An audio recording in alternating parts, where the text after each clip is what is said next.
And we're back. We are back in action. Welcome back to In the Back.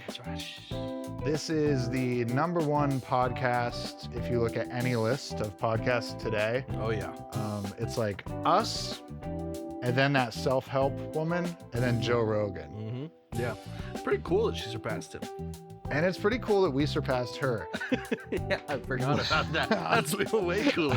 I'm your host, Patrick William. I'm Austin Jenny. And tonight we've got a little revisit. A little special yippee almost, you know? A little... Yeah, it was going to be like a little bonus episode, but just due to timing and stuff, it's taken a little longer. Mm-hmm. And we're just going to include this at the beginning of October with our horror movie series. That's right. We've gone from Sci-Fi September to something October. Horribly titled October. Occult October. Spooky time. We don't have a snappy title like we did with Sci-Fi September, but you know the deal. We're watching all horror movies. Yeah, it's Halloween. It's fucking October. It's mostly time. Campy ones. Yeah, pretty much. Except for one. Yeah. And you guys know that one. We already talked about this. So tonight we're talking about the remake of the Toxic Avenger. Yes, Peter Dinklage and others. Kevin Bacon. Yeah. And Elijah Wood, baby. Yes. He's so gross looking. he's really living up to his Gollum. Yeah. His Gollum impression. I really like it real. a lot. We watched the original Toxic Avenger 1986 just a few weeks ago. Yeah. And had a great time. It's fantastic. A blast. Yeah. Horribly silly in all the best ways. And we did that, I mean, A, because I love it, but B, because the remake was coming. Yeah. And we wanted to watch them both and get the old and the new and see them together, close enough together that it's still fresh. For sure. And I got to say, man, I think this movie really lived up to the spirit of the original. I fully agree, and in a lot of ways, I think it surpassed it to become a better movie. I agree. Overall. I agree. It's a much more fleshed out movie concept, the whole 9 yards. Yeah. The budget, it's all there, you know. But the acting, the acting is actually good. It's pretty good, right? yeah. Most of the time. And when it's corny or cheesy, it's meant to be that way. Yeah, it's on purpose for sure. It's not just because the actors can't act. Because the actors are paid zero money to act. So you've got good actors. You've got like a decent budget for like directing, graphic effects, costume, makeup. The gore looks great. I mean, it's all, but it stayed cartoony, which is nice. It was not nearly as unrated as I thought it was going to be. They made a pretty big point about that in the advertisement. I thought it was going to be a lot more like over the top gory, like brutal gory. There's a few things that do stand out, but yeah, but I mean, it's not. There's small moments. Yeah. They come and go really fast and they just kind of have that like, oh moment. Yeah. If you've seen like any shock gore movie, you know, any Saw, anything like that, it's way more gory. Yeah, shock porn like Old Boy. Yeah. Hack. Straight up though. Yeah. No, yeah, they played it really fun and light and cartoony. Just enough that it stays like comedic at pretty much all times. Yeah. There's a slight strain of like heartfeltness to it. Yeah. With the father-son. And you actually kind of feel a little bit. You know, it's like they do a good job of like actually tugging on your heartstrings. Like just enough, like 8%. Exactly, you know, just the right amount. You don't want very much in that sort of movie. No, we're here for the laughs. We're here for the stupidity on display. Yeah, absolutely. Making fun of the 80s. Yeah, making fun of themselves, making fun of just everything that goes along with a Tromaville movie. I thought it was a nice touch. Renaming the town to St. Roma's Village. Yeah, I know. Every time the S in the village is, Every time they show the sign, it's like the letters that don't say Tromaville are more faded and smudged. But it starts out as St. Roma's Village. And I just thought that was like a really cheeky little homage. Totally. We gotta get some of the St. Roma's health club. Yeah, the St. Roma's Health Club T-shirt if they're not merchandising that, what are they doing? Seriously, can we merchandise that? I Googled it after the movie and I could not find anything, but I bet if we go to their like website directly, they have to be selling merch. If they're not selling those t-shirts and little plushie dolls of that fucked up radioactive chicken, then their team needs to be missing out. Yeah, dude. they got to be revamped and hire the Booty Boys. Yeah, I agree fully. Hire the Booty Boys. What have you been doing? We're gonna bounce out. The Bootyverse provides. Okay, so this movie differs in a lot of ways from the original. Most ways. Like the tone is familiar. Yeah. But it's not just like a remake. It's really not. No. It's a reimagining. Kind of a sequel. Yeah, a little bit. I couldn't quite tell, and we didn't give ourselves time to do research before just hitting record right now, but the character played by Kevin Bacon, his name is Bozo. Yeah. And I couldn't remember if that's one of the names of one of the goons from the first movie. I'm pretty sure it is, but I'm also pretty sure one of those goons died. Yeah, I think so too. Maybe both of them. So I couldn't quite remember. Maybe it's just a tip of the hat. Yeah. Right? Yeah. Or if it's meant to be like that character grown up later, and now he has this like evil corporation. Yeah. But either way, it's kind of a moot point. For sure. I mean, yeah, no matter what, it's very different otherwise. Mm-hmm. It is an entirely different thing. I mean, it's a different setup of circumstances that leads to your main guy like getting into the toxic sludge. Yeah, he's not even a nerd. Yeah, he's not a nerd. He's more like he's not a deadbeat dad. He's caring for his kid, but he's like a broke. He's trying, but he's like not that good. Yeah. I mean, just an incompetent to an extent dad. Poor janitor. Yeah. And he just gets tangled up with like sort of an espionage woman who's like stealing documents and trying to like blow the lid off the conspiracy at BTH. Summon the nuts. Summon the nuts. Let's quickly talk about that rap group. The Killer Nuts. The Killer Nuts. It was like an amalgamation of like Limp Bizkit and ICP. Yeah. That's pretty good. Like clowncore. Yeah. Rap, new metal rap shit. Like monster core. One of them is like doing parkour on stage, always flipping. He's like, nice. He always does it. Nailed it. One of them has a chicken head. Yeah. Which is then removed the chicken head. That's a weird part, dude. I loved it. Dude.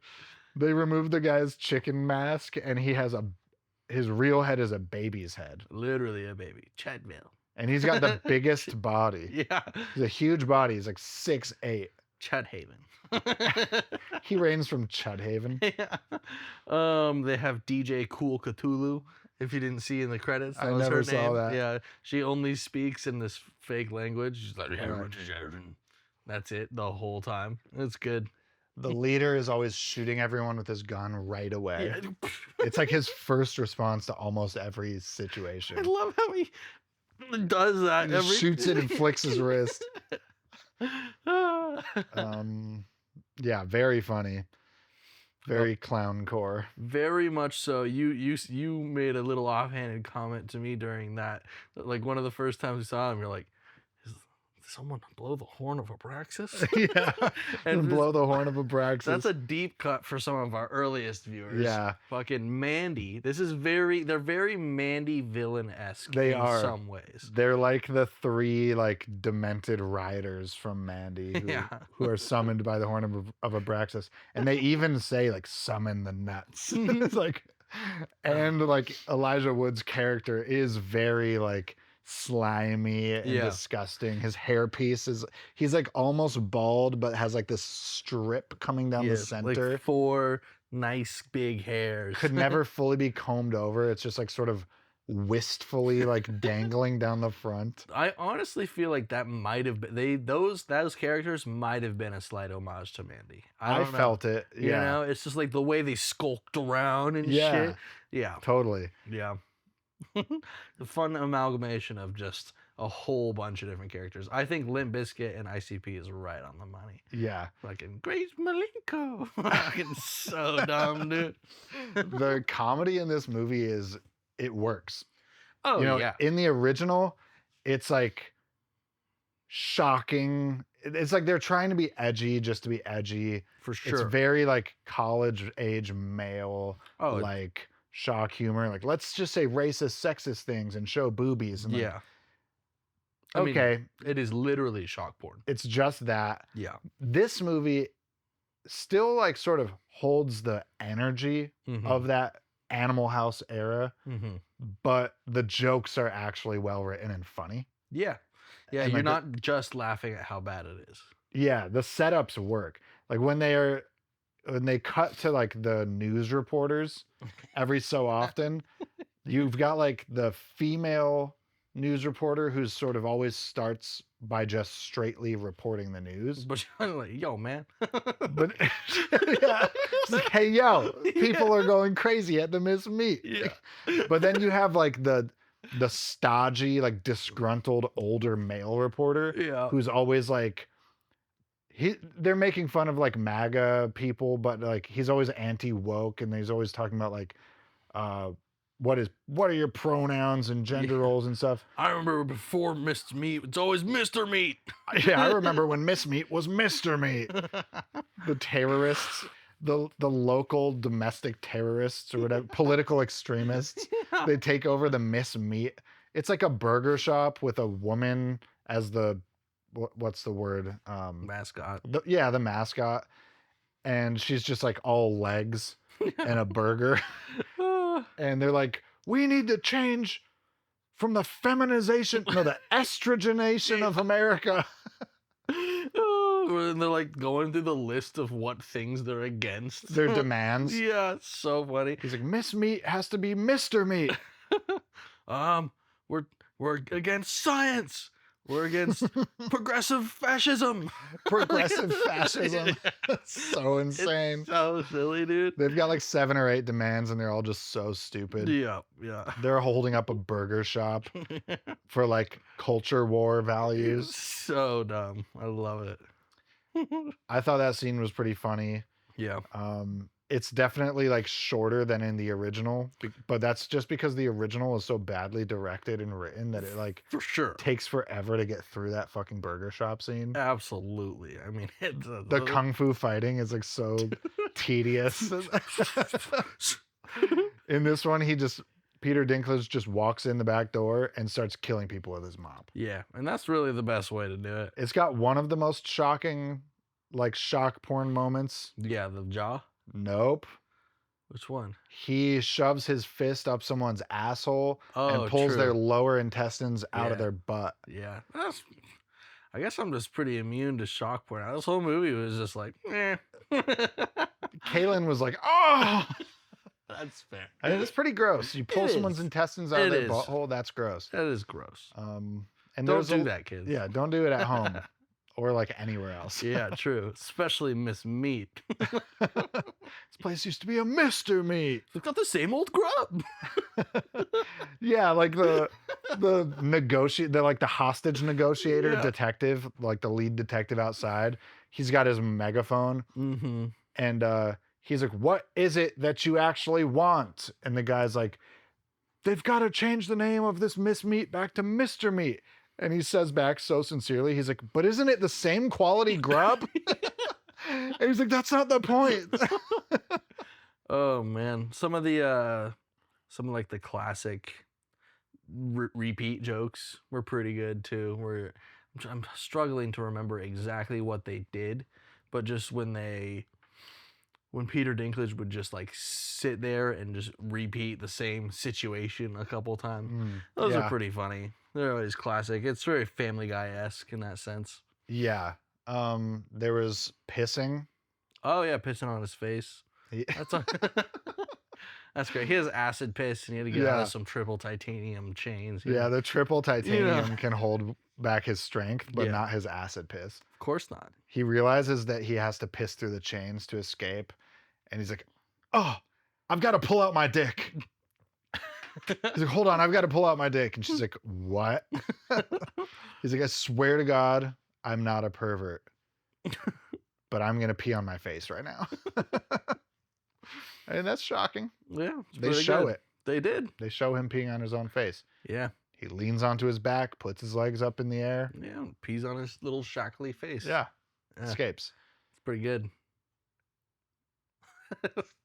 There's not much else that happened in this movie, really. You know, it's just a good fun time. They really crushed just like the fun energy of what I was hoping for going into this movie. I agree. I think this is a really good homage to B movies, low budget cult classics that are like objectively bad. Yeah, all of these movies that we love in this genre, things like the original Tromaville, any Tromaville movie, Evil Dead, stuff of that nature. They're not great films in many ways. Not even good films. They're just, they got a lot of heart and like campiness. But this movie was able to like extract the campiness and the heart and the goofiness and distill it down, but then raise the quality of all the other categories. Yeah. The sound mixing is good. Yeah. The soundtrack is good. The soundtrack was really good. Yeah, I totally agree. I mean, yeah, this whole thing just felt like a love letter to diehard B fans. For sure. You know, it's just like if you're into any of this stuff growing up or you just found it, whatever, you're gonna love this movie. It is a great time for what it is. You know, a few years back, I say a few, it's probably almost 10 at this point. They did a remake of Evil Dead. And yeah, I remember. I enjoyed that movie. Yeah. Don't get me wrong. I think it's really good. Yeah. But it did not like capture the fun and silliness. Well, they took it seriously. Exactly. They played it as like a real horror movie. And it was good in that regard. And there was still, that said, there were some callbacks. Sure. I think there was like a chainsaw arm. Yeah. Like there's some goofiness that you can't escape, but like the tone wasn't there. Yeah. This movie like gets an A+, I think, for nailing the vibe, the subject matter. They didn't reimagine it so differently that it's like, what if, you know how like Batman is like super gritty, but the original's super goofy. Yeah, absolutely. And it's like, well, it's a new generation. Let's reimagine it and it's going to work in a different way. They didn't do that. They just like perfectly encapsulated the Tromaville energy. Yeah, for sure. And it still just feels like this is Toxic. Like this is the Toxic Avenger. Yeah. But, you know, we don't have to deal with all of the annoying sides of watching a B movie from the 80s, you know, which are funny, but also is like a lot of stupid racism and sexist poop jokes. When it comes and down it's to just it. like, okay, we're going to suffer through a bunch of really bad sound mixing, acting, lighting. Yeah, like all the technicals of those movies suck. They're terrible. They're terrible. And you put up with them because it's like you find it funny or whatever. Absolutely. And that can add to the campy vibes, obviously, but you know, yeah, it was nice to see this reimagining in what was probably a $2 million budget. Yeah, given a really good makeover. Yeah. Yeah, I mean, some of it was even still kind of edgy for 2025. Some of it, you know, which I appreciate. I really liked the sequence of him transforming. It was kind of comic booky. Yeah. Like very colorful, kind of actually reminded me of Mandy again. Yeah. With like some of the psychedelic color washing and like ambient lighting shifting. It's basically just like Peter Dinklage's body and face, like just freeze framed and then morphing into the ghoul and like just color washed. And what was up with Krampus? What? Fucking Kevin Bacon turned into Krampus. Oh yeah, with the teeth coming out from the bottom. That was like a 1-for-1. He was like literally Krampus, and I thought that was just so silly too. Yeah, he drinks the extracted serum that his his Russian scientists make. Yeah. My geeks. I gotta get my geeks on it. Yeah. Yeah, he just turns into a monster. You know, I feel like I could have done without the monster battle. I agree. I didn't need that. I kind of prefer the ending in the original where it's like The whole town, the National Guard, Yeah. the town, the mayor. I was actually hoping for that, but that would have really changed the plot line a lot nonetheless. Right. You The know? plot line didn't lead to that outcome at all, but it probably, I can't imagine it would have raised the budget though. Like it's a lot more extras, but also it's less visual effects. Yeah, absolutely. Yeah. I don't know. I kind of like the Toxie versus society thing a little bit more than it becoming like monster v monster. Yeah, and him being just a hero. I like, Yeah. You know, there was a touch of them being, you know, anti-Toxie for a sec, but most of the time he does just play the hero in this movie. I've got to say, one of the best aspects of this movie is all of the side dialogue from like off-screen characters. Oh, yeah. It is persistent, and in every scene, there's just like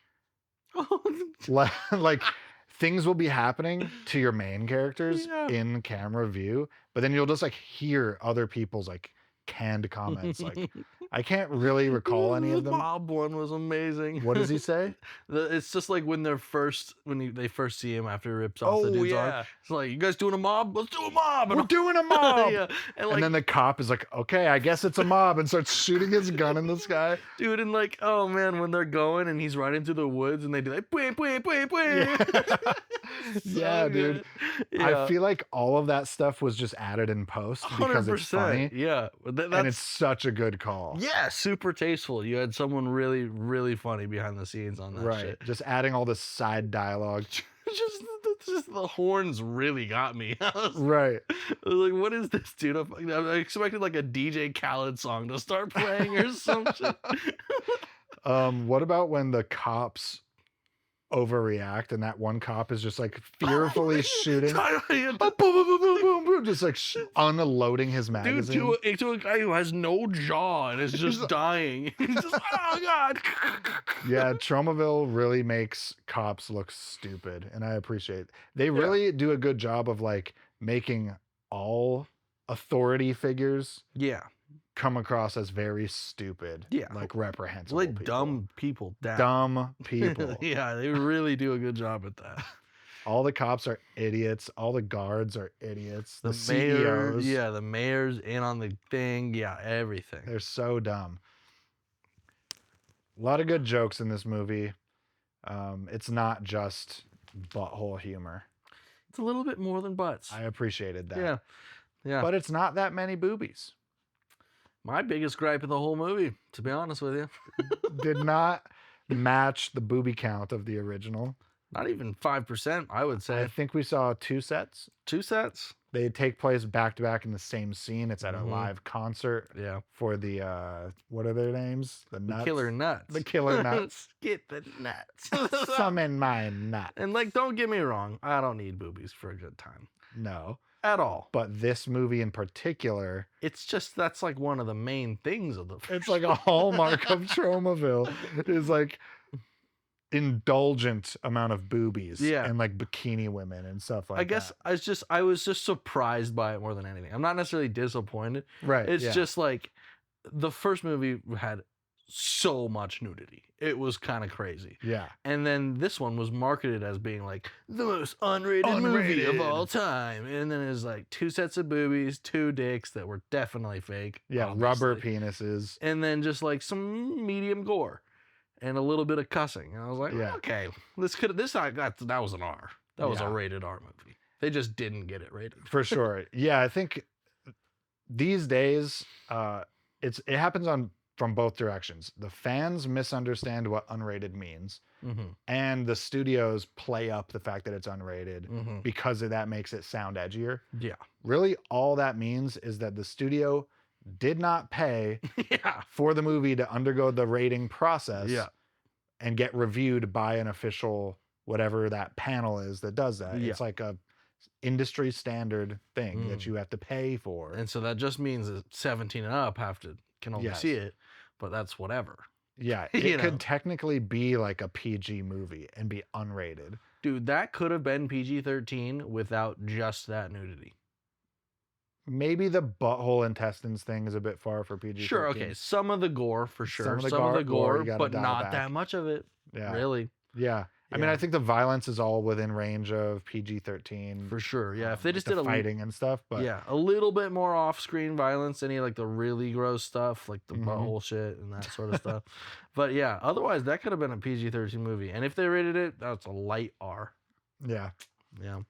Yeah. A lot of fans, they just see that unrated and they think, oh, it's going to be rated X or NC-17 or something. It's like, nope. It's like, nah, it's just actually not rated. Yeah, they just didn't bother. They just saved some money right there, actually, and got you in the same thing. Yeah, slight gripe. They do like they unrated, put it in the title. Yeah, of and the movie. Like on the trailers, it was like literally verbatim. They said the most unrated movie of all time. Assholes, fuckers. I was ready to see some boo. So what is that company that made Cineverse?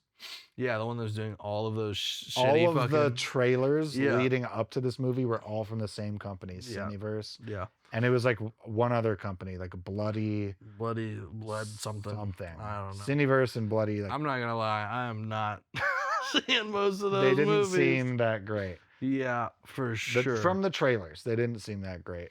Yeah. I'm curious about Five Nights at Freddy's because it seems sort of genuinely spooky. I like that dude.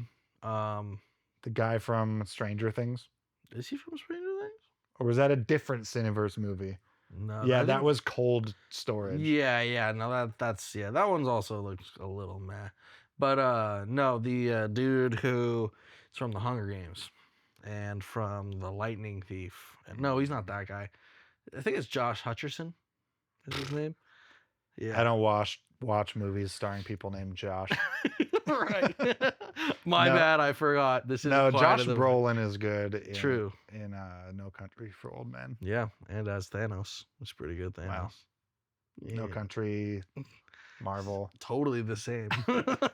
Back-to-back classics. We'll review, compare, and contrast. Same movie, basically. Yeah, basically. Endgame. Cormac McCarthy. What's his name over at Disney?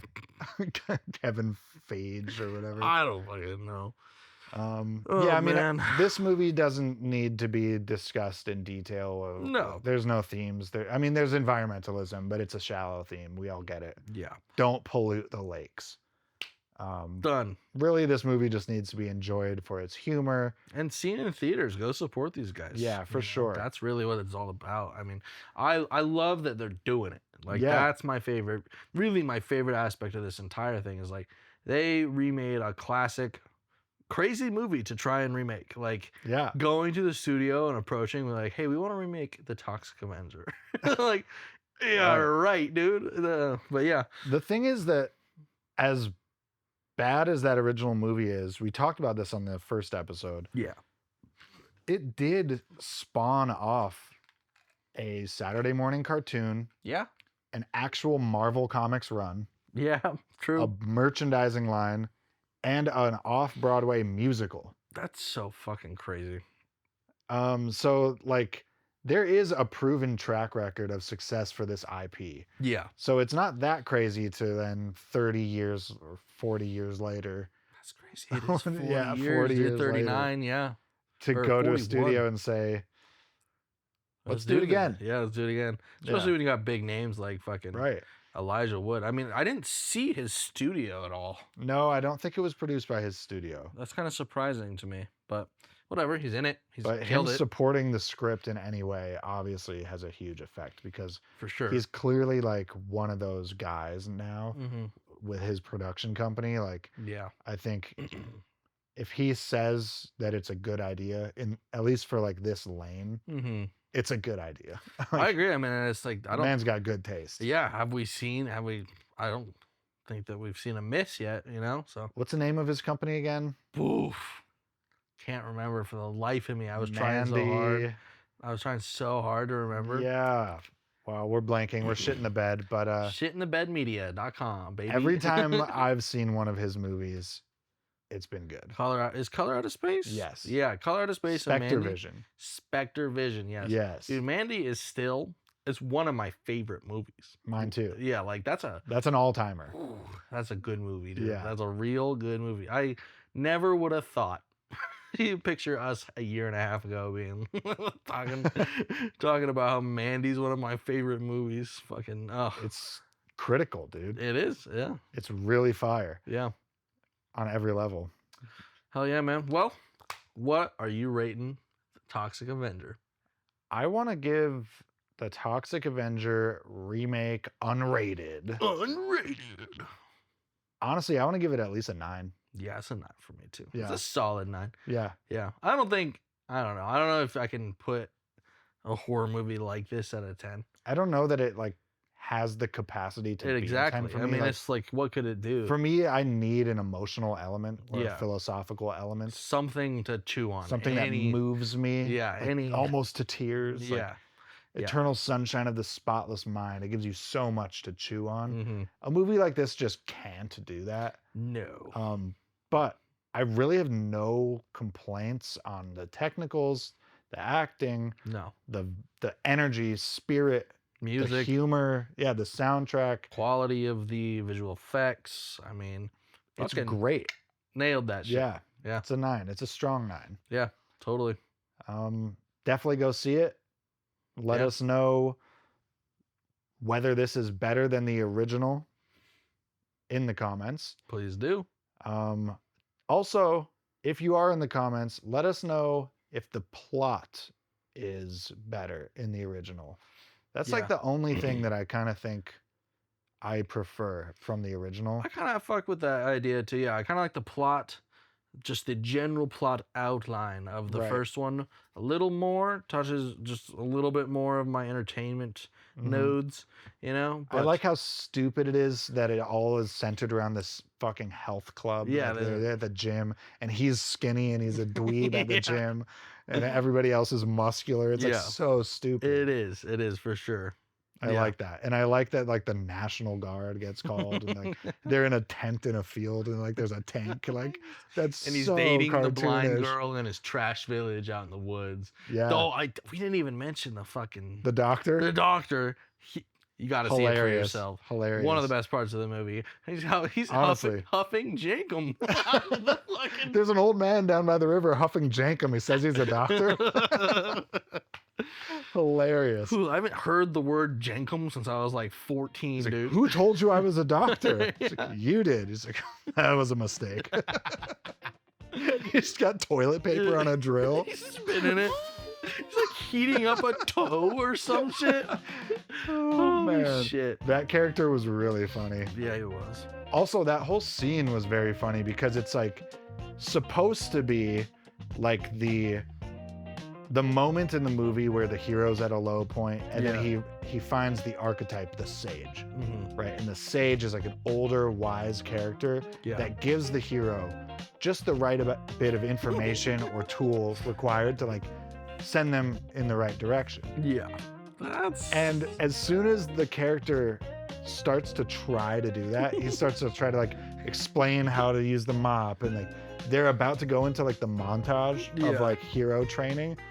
They just like rush through it, and he's like, yeah. He's like, I get it. He's like, no, but the mop is like a really great weapon. He's like, He starts just leaving, just walking away. And then he does like one cool pose in the silhouette. Like, it's just very funny. They like want nothing to do with the traditional movie roles and the story progression. They're just like taking a big shit on it. Yeah. Good. It was a good, healthy shit. Yeah, that's a St. Roma's Village type of shit. That's a level 9 shit right there. Level 99. Hell yeah. Well, thank you for watching. Thanks for making it to the end. Again, like, subscribe. Share with your friends. Hit us in the comments. Yeah. Check us out on all our socials. You know the drill. Go back, watch our original review of the 1986. Yeah. Comment there. Bam, Otherwise, bam. I'll find you. And I'll give you a hug. I'll rip out your intestines through your butthole. This has been Quiet in the Back. Shh.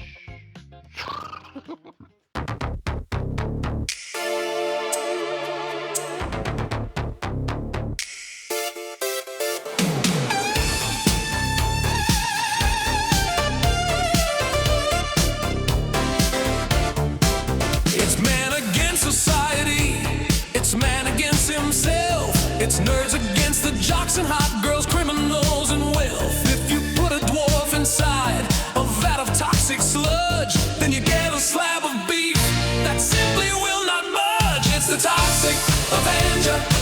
He's got a mop. He's the Toxic Avenger. He will not stop. He's the Toxic Avenger. He's got a mop. He's the Toxic Avenger. He will not stop. Kevin Bacon's super rich. He has a lot of sex.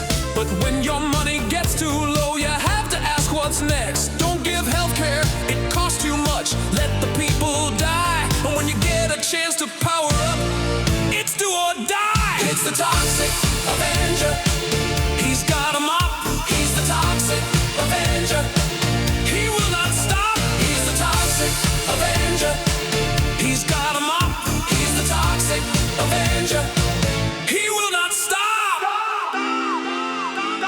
The doctor in the swamp is chill. He just enjoys his jank him. But if you let him operate, then you will have to spank him. That's no doctor, not at all. He's the archetypal sage. But Toxie don't need no life lessons, cause he's full of rage. It's the Toxic Avenger.